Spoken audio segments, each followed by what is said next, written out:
টাকা না থাকলে এই দুনিয়ায় কোনো মূল্য নেই। আর এখন আমি কিছু টাকার জন্য এখন আমার চেকআপে যেতে পারছি না। যদি এখন এই মুহূর্তে আমাদের কাছে ১০ থেকে ২০,০০০ টাকা থাকতো তাহলে আমি ভালোভাবে ভেলোর থেকে আবার একবার চেকআপ করে আসতে পারতাম। কিন্তু কিছু টাকার জন্যই আমার এইভাবে কষ্ট পেতে হচ্ছে। ভগবান কেন সবকিছুই দিয়েছে, কেন এই জিনিসটাই আমাকে দেয়নি, আমি এটাই ভাবি। তো এখানে দেখো সবার জন্যই চা করে নিয়েছি। আর সকালবেলা চা খেতে তো ভীষণই ভালো লাগে। আর আমি কিন্তু গ্লাসে করে চা খাচ্ছি। আর ওইদিকে কাকু, তারপরে হচ্ছে একটা কাকিমা ছিল, তারপরে একটা দাদু ছিল। তো মা সবাই মিলে সবাইকে কাপে দিয়ে তারপরে আমি গ্লাসে চাটা খেয়ে নিচ্ছি। আর গ্লাসে চা খাওয়ার মজাটাই কিন্তু আলাদা। তো নমস্কার আমার প্রিয় সকল বন্ধুরা, কেমন আছো সবাই? আশা করছি যে যেখান থেকে আমার এই ভিডিওটি দেখছো সবাই ভালো আছো এবং সুস্থ আছো। সবাইকে জানাই শুভ সকাল। সকাল সকাল ঘুম থেকে উঠে সংসারের সমস্ত কাজকর্মগুলো সেরে নিয়েছি। তারপর এখানে একটু সোনা বাবার জন্য আজকে চাউমিন বানিয়ে দিচ্ছি। তো চাউমিনটা কালকে বিকেলবেলা আর কি সিদ্ধ করে ফ্রিজে রেখে দিয়েছিলাম। আর বাড়িতে ডিম আনা ছিল না বলে চাউমিনটা করা হয়নি। তো তারপরে এখানে আজকে সকালবেলা মা দোকান থেকে ডিম এনে দিল, তো এখানে চাউমিন করে নিচ্ছি। আর অল্প একটু যেহেতু চাউমিন ছিল তার জন্য চাউমিনের ভিতরে একটু আলু দিয়ে নিচ্ছি। আর আলু দিয়ে চাউমিন কিন্তু খুবই ভালো লাগে। আর সোনা বাবাও ভীষণ পছন্দ করে চাউমিনের ভিতরে আলু বা কোনো সবজি দিয়ে চাউমিনটা করলে। তো বাড়িতে যেহেতু কোনো সবজি নেই, শুধু আলুটাই ছিল, তো শুধু আলুটাই দিয়ে সোনা বাবাকে একটু চাউমিন করে দিচ্ছি। আর এই চাউমিনে কিন্তু একদমই ঝাল দেয়নি, কারণ সোনা বাবা যেহেতু ঝাল খায় না, তার জন্য শুধু ঝাল ছাড়াই চাউমিনটা একটু হালকা করে বানিয়ে দিলাম।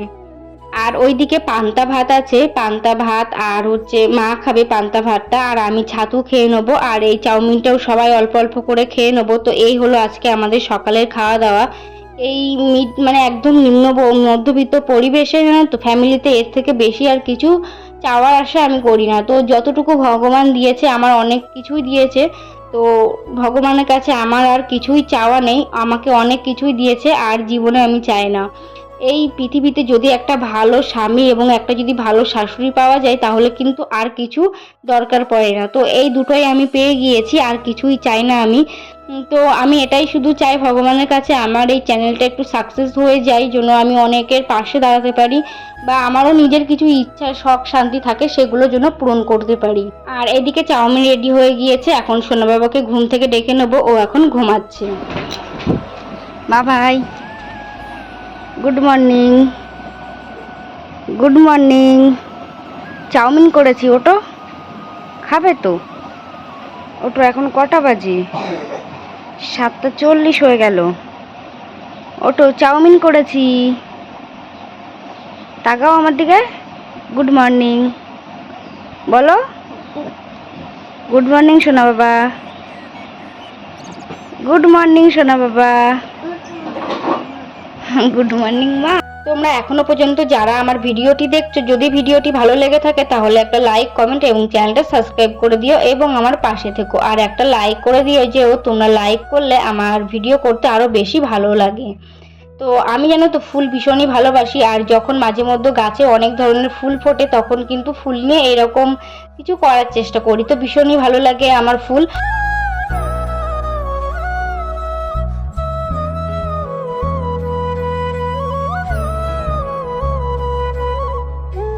আর এদিকে দেখো তারপরে একটু ছাতুর শরবত বানিয়ে নেবো। প্রথমে সোনা বাবাকে চাউমিনটা খাইয়ে নিলাম, নিয়ে এবার আমি এখানে ছাতুর শরবত বানিয়ে নেবো, নিয়ে এটা খেয়ে নেবো।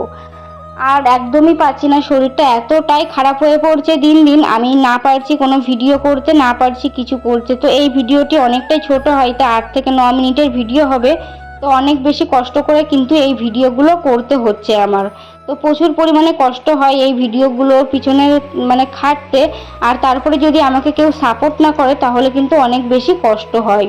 তো এখানে ছাতুর শরবত বানিয়ে নিচ্ছি, ছাতুর মধ্যে একটু লবণ, চিনি, একটু লেবু রস দিয়ে নিচ্ছি। আর এইভাবে ছাতুর শরবত খেতে জানো তো আমার ভীষণ পরিমাণে ভালো লাগে। আর আমার বাবা ছোটোবেলায় কি করতো জানো তো, এই যে ছাতুর মধ্যে পেঁয়াজ এবং লঙ্কা দিয়ে যে শরবতটা বানিয়ে দিত, একদমই খেতে পারতাম না, ভীষণ পরিমাণে খারাপ লাগেছে ওই ছাতুর শরবতটা খেতে। তো আর বাইরে ভীষণ পরিমাণে বৃষ্টি হচ্ছে, জানি না তোমরা ভয়েসটা কেমনভাবে শুনতে পারছো কি।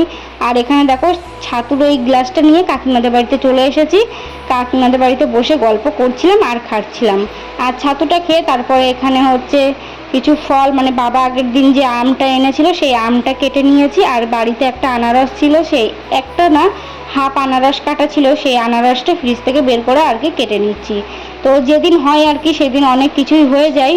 তো আজকে বাড়িতে ফল মানে এই 2 রকমের ফল হয়ে গেল, আর যেদিন বাড়িতে কিছু থাকে না তো সেদিন কিছুই থাকে না।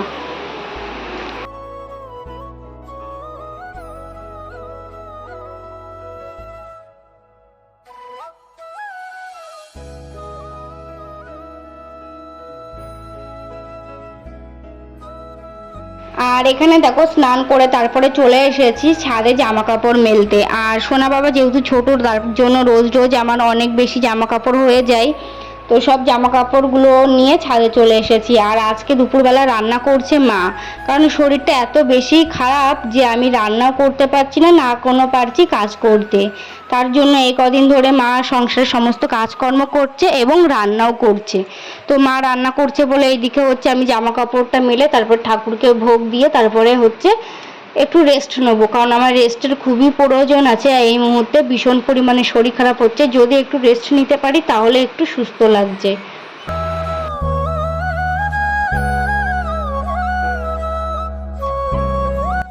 এখন কি মনে হয় জানো তো, আমি এই 15 বছরে বিয়ে করে মনে হয় সব থেকে ভুল কাজ করেছি। না পারি নিজের যত্ন নিতে, না পারি সংসারের কারোর ভালো রাখতে, না পারি কোনো কাজকর্ম করতে। আর তার ভিতরে আমার এত বড় অপারেশন, কারণ আমি একটা খুব বড় ভুল কাজ করে ফেলেছিলাম, যার জন্য আমার এখনও ভুগতে হচ্ছে। আর ভবিষ্যতেও আমার অনেকটা কষ্ট করতে হবে এই ভুল কাজটার জন্য। আমাদেরকে দেখাচ্ছি আজকে মা কি কি রান্না করেছে। এই দেখো মা আজও রান্না করেছে, এখানে করেছে বেগুন ভাজি, এখানে আছে ভাত, এখানে আছে পুঁই শাকের ডাঁটা চচ্চড়ি, আর এখানে আছে মুসুরির ডাল। তো এই হলো আজকে দুপুরের খাওয়া দাওয়া। তো এই সব রান্নাগুলো কিন্তু মাই করেছে। তো দেখো আমার স্নান স্নান তো পুরো কমপ্লিট। আর মা দুপুরবেলা রান্না করেছে, সোনাবাবাকে খাইয়ে দিয়েছি, এবার আমি খাবো, খেয়ে তারপরে একটু রেস্ট নেবো। তারপরে বিকেলবেলা ভিডিও এডিট আছে, আপলোড আছে, সব কিছু বিকেলবেলা করব। তো সোনাবাবার খাওয়া দাওয়া কমপ্লিট, এবার ওকে হচ্ছে ফোন দিয়ে ঘুম পড়িয়ে দেবো, তারপরে আমি খাওয়া দাওয়া করে নিই। পরে কথা হবে তোমার সাথে।